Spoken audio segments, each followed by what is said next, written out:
Hello बच्चों, good morning.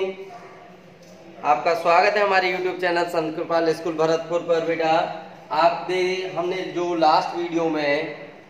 Last class में जो हमने पढ़ा था वो पढ़ा था हमने एक्सरसाइज 1.1 को, और वो भी हमने क्वेश्चन नंबर 1 से लेके 6 तक के क्वेश्चनों को सॉल्व किया था, हल किया था। आज हम क्वेश्चन नंबर 7 से लेके और जहां तक क्वेश्चन है आपके क्वेश्चन नंबर 10 या 11 हैं उनको सॉल्व करेंगे, उनको हल करेंगे। तो क्वेश्चन नंबर 7 में बेटा आपको दिया गया है कि बताइए कि आप किस गुणधर्म की सहायता से 1/3 गुणा 6 गुणा 4/3 जो कि कोष्टक में को 1/3 गुणा 6 कोष्टक बंद गुणा 4/3 के रूप में अभिकलन कर सकते हो, मतलब ऐसे दर्शा सकते हो। तो आपको बेटा ध्यान हो तो मैंने इसी तरीके से हमने एक चीज के बारे में पढ़ा था, आप याद करो। a गुणा b प्लस b गुणा c बराबर, मैंने जब आपको गुणन के साहचर्य गुणधर्म को समझाया था तो साहचर्य गुणधर्म में गुणा के लिए इसी तरीके से समझाया था, और दूसरी तरफ होगा a गुणा b कोष्टक में गुणा c। तो आप देखेंगे 1/3 को तो मैंने क्या मान लिया, यहाँ a मान लिया, 6 को b मान लिया और 4/3 को 7 c मान लिया। ऐसे 1/3 ये रहा और 6 ये रहा और 4/3 ये रहा। तो आप देखेंगे तो हम कौन सा गुणधर्म का उपयोग कर रहे हैं, यहाँ साहचर्य गुणधर्म का उपयोग करते हैं। किस गुणधर्म का उपयोग करेंगे बेटा? साहचर्य गुणधर्म का उपयोग करेंगे। तो इसको सॉल्व करेंगे, तो सॉल्व करने पर क्या आएगा आप सॉल्व करके देख लेते हैं और फिर बताते हैं कैसे सॉल्व किया है इसको। तो सॉल्व करेंगे तो 1/3 गुणा, पहले स्मॉल कोष्टक को सॉल्व करेंगे, छोटे वाले ब्रैकेट को। तो देखो 3 दूना 6, तो ये हो जाएगा गुणा 8। ऐसे ही ये किसके बराबर आ जाएगा, बराबर 1/, इसको भी ऐसे कर दूंगा तो 2 गुणा 4/3। तो यहां से देखेंगे, यहां से भी क्या आएगा आपका 8/3 और यहां से भी आ रहा है 8/3। ठीक है बेटा, एंड प्रूफ। अब यहां लिख दो, हम जानते हैं कि a गुणा b गुणा c बराबर होता है a गुणा b गुणा c, क्योंकि ये किसको करता है आइडेंटिफाई, क्योंकि हम जानते हैं कि किन्हीं 3 परमीय संख्याओं के लिए, यहां ऐसे लिखो, हम जानते हैं कि किन्हीं 3 परमीय संख्याओं के लिए किन्हीं 3 परमीय संख्याओं के लिए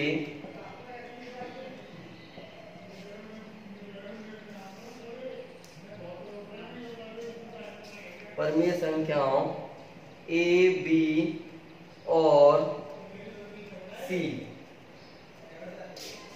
के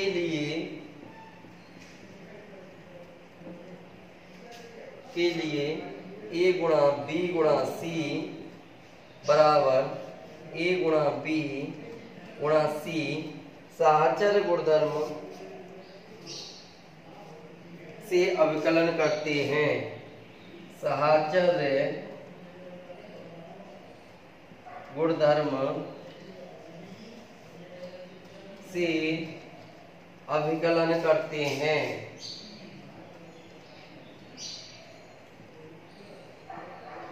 तो कौन सा गुणधर्म किया बेटा हमने? साहचर्य गुणधर्म। कौन सा है?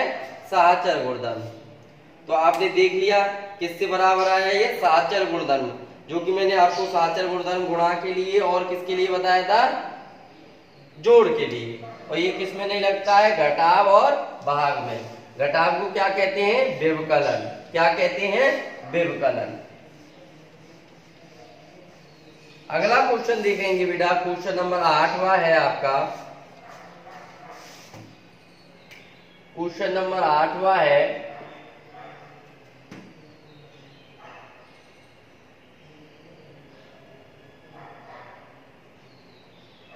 क्या -1 सही 1/8 का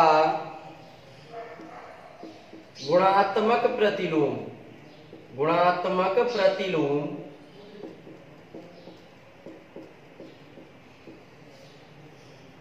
8/9 है, ये पूछ रहा है आपसे, अथवा क्यों और क्यों नहीं। अगर है तो क्यों है और नहीं है तो क्यों नहीं है। तो इसके लिए क्या करेंगे,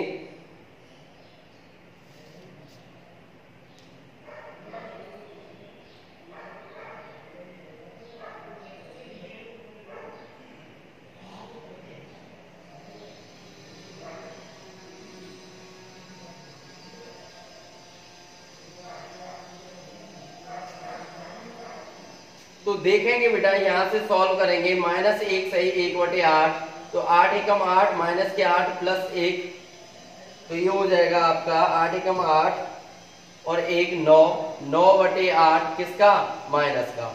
इसका गुणात्मक प्रतिलोम क्या होगा, इसका गुणात्मक प्रतिलोम, बेटा मैंने कहा था गुणात्मक प्रतिलोम, इसमें किसका गुणा करें और हमारा क्या आना चाहिए, आंसर 1 आना चाहिए। तो इसमें का गुणात्मक प्रतिलोम होगा 8/-9। क्या होगा, 8/-9 है, क्योंकि माइनस की 9/8 गुणा 8/-9, तो -9 से -9 कट गया, 8 से 8 कट गया, ये आ जाएगा 1/1 बराबर 1।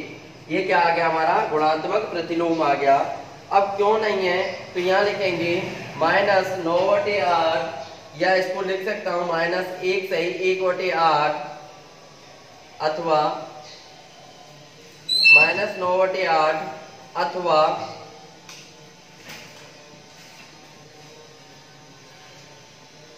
-1 सही 1/8 का गुणात्मक प्रतिलोम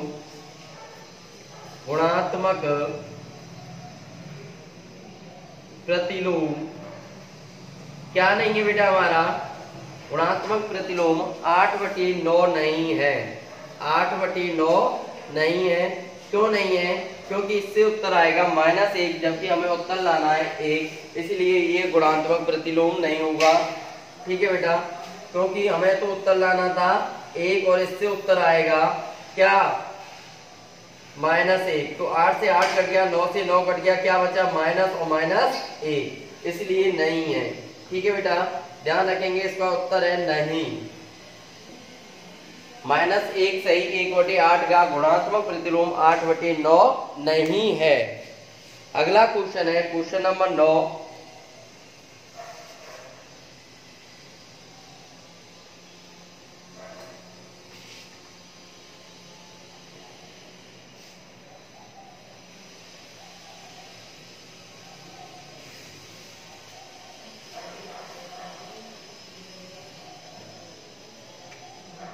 क्वेश्चन नंबर 9 है,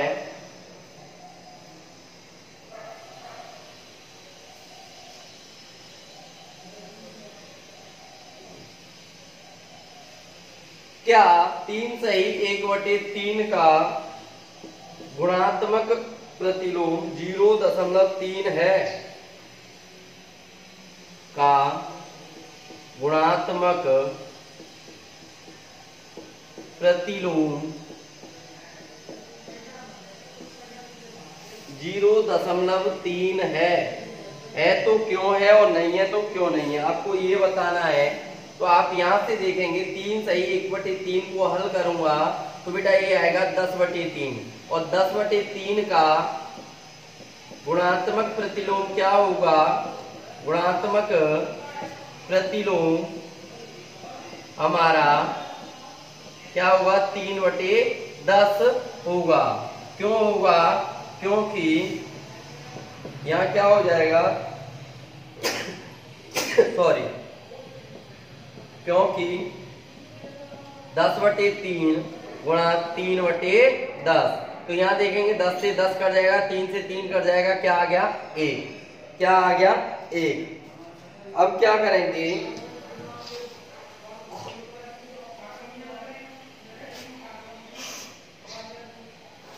0.3 भी 3 बराबर क्या होगा, 0.3 बराबर क्या होगा, 3/10। इसलिए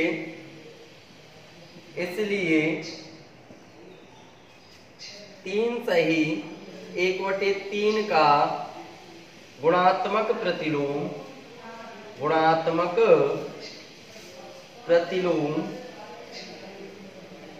क्या होगा बेटा, 0.3 है।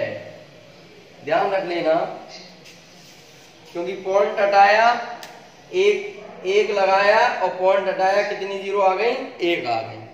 ठीक है बेटा, क्योंकि पॉइंट के बाद कितनी संख्या है, 1, कितने नंबर है, 1, तो 1 क्या आ गई, 0। ठीक है, ये क्वेश्चन नंबर 9 है। क्वेश्चन नंबर 10 को देखेंगे।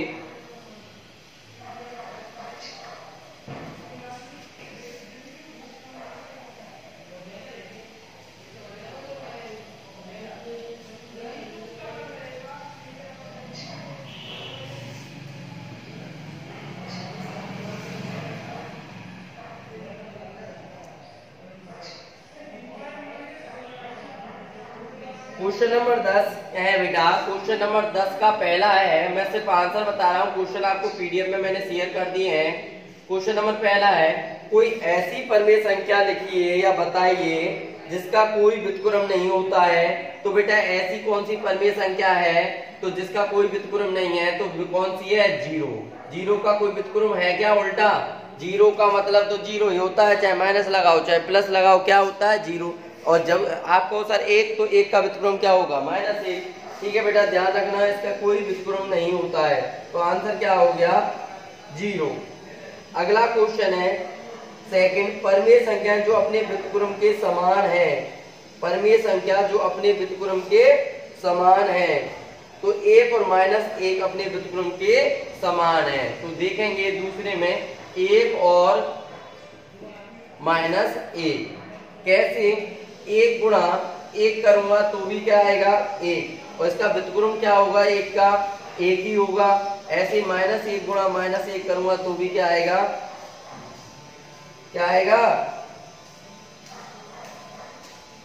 बराबर 1 आएगा, क्या आएगा, 1। तो ये भी व्युत्क्रम हमारा क्या है, 1 है। क्योंकि देखो 1 का व्युत्क्रम क्या होता है, -1, दूसरे का व्युत्क्रम क्या हुआ, -1। 1 गुणा 1 किया तो भी 1 आया, माइनस का गुणा किया तो भी 1 आया, मतलब इनका संख्याओं का गुणा किया तो भी वही आंसर आ रहा है, इनके व्युत्क्रम का गुणा कर रहे हैं तो भी वही आंसर आ रहा है। तो ये क्या है, आपस में समान है, इनके व्युत्क्रम क्या है, आपस में समान है। इसी का थर्ड वाला है,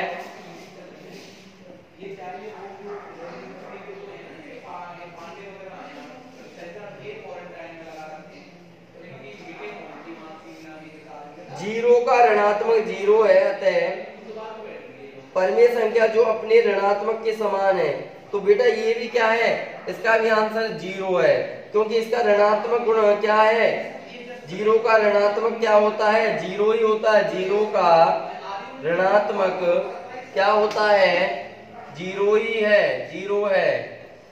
ठीक है बेटा, क्वेश्चन था परमेय संख्या जो अपने ऋणात्मक के समान है, तो 0 का ऋणात्मक 0 ही होता है, इसलिए ये क्या है, अपने ऋणात्मक के समान है। तो 10वें क्वेश्चन पहले का 0, दूसरे का 1 और -1, और तीसरे का आंसर है 0। अब देखेंगे बेटा 11वां, और 11वें में क्या है, आपको रिक्त स्थानों की पूर्ति करनी है, और रिक्त स्थानों की पूर्ति करते हुए आप देखेंगे आंसर क्या आएगा। तो क्वेश्चन जैसा कि मैं देख रहा हूं पीडीएफ से, रिक्त स्थानों की पूर्ति कीजिए। क्वेश्चन नंबर फर्स्ट है आपका 11वें का, क्वेश्चन नंबर 11वें का फर्स्ट है, शून्य का व्युत्क्रम, अभी बताया है, शून्य का व्युत्क्रम क्या होता है, शून्य का व्युत्क्रम बताइए, व्युत्क्रम खाली जगह है। ठीक है बेटा, तो शून्य का व्युत्क्रम होता है क्या, अभी बताया था, पहला क्वेश्चन बताया था, ऐसी परमेय संख्या जिसका कोई व्युत्क्रम नहीं होता है, उसका आंसर बताया था मैंने, संख्याएं। दूसरा है संख्याएं खाली जगह तथा खाली जगह स्वयं के व्युत्क्रम है, स्वयं के, ये भी अभी बताया थोड़ी देर पहले, ध्यान दो, क्वेश्चन नंबर 10 में ही सॉल्व करवाया है। तीसरा है -5 का व्युत्क्रम क्या होगा। -5 का व्युत्क्रम खाली जगह है। क्वेश्चन नंबर 4, 1/x x बराबर नहीं है 0 के, खाली जगह है। ठीक है बेटा, यहां तक देखो आपको आंसर क्या क्या है। पहले का आंसर शून्य का व्युत्क्रम नहीं होता है, तो आंसर क्या आ गया, नहीं।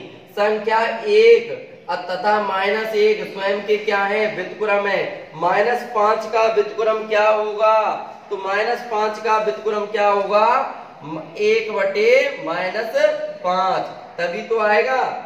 -5 का व्युत्क्रम क्या होगा, 1/-5। 1/x x बराबर 0 नहीं है, तो क्या आएगा यहाँ, तो क्या आएगा, यहाँ आएगा बेटा आपका आंसर x। 1/x, जहां x बराबर 0 नहीं है तो क्या है, x है। पांचवा देखेंगे, पांचवा क्या है, पांचवा है दो परमेय संख्याओं का गुणनफल हमेशा। बेटा मैं डायरेक्ट आंसर लिख दूं, दो, चलो कोई बात नहीं, क्वेश्चन लिख रहा हूं। दो परमेय संख्याओं का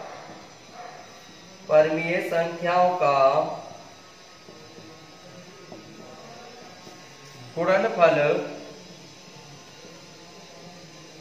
हमेशा खाली जगह होता है। तो क्या होता है, परमेय होता है। कैसा होता है, परमेय संख्या ही होता है। कैसा होता है, परमेय संख्या ही होता है। अगला क्वेश्चन है, किसी धनात्मक परमेय संख्या का व्युत्क्रम, खाली जगह है, किसी धनात्मक संख्या का व्युत्क्रम, गुणात्मक व्युत्क्रम पूछ रहा है, तो कैसा होगा, छठवां। यहां ध्यान देंगे, किसी धनात्मक संख्या का व्युत्क्रम खाली जगह होता है, तो बेटा ध्यान देना, हमेशा धनात्मक ही होगा। कैसा होगा, धनात्मक। सपोज 5 है तो 5 का व्युत्क्रम 1/5, 5 से 5 घट गया, क्या आ गया, 1। ठीक है बेटा, आगे समझ में। पहले का उत्तर है नहीं, दूसरे का 1 और -1, तीसरे का उत्तर है 1/-5, चौथे का उत्तर है x और पांचवे का उत्तर है दो परमेय संख्याओं का गुणनफल हमेशा परमेय संख्या होता है। क्या होता है, परमेय संख्या होता है। और छठवें का उत्तर है किसी धनात्मक संख्या का व्युत्क्रम हमेशा धनात्मक होता है। कैसा होता है, धनात्मक, गुणन व्युत्क्रम है बेटा ये। ठीक है बेटा, तो आपकी एक्सरसाइज 1.1 यहीं पूरी होती है। कल हम आपको एक्सरसाइज 1.2 करवाएंगे। आज के लिए इतना ही, धन्यवाद।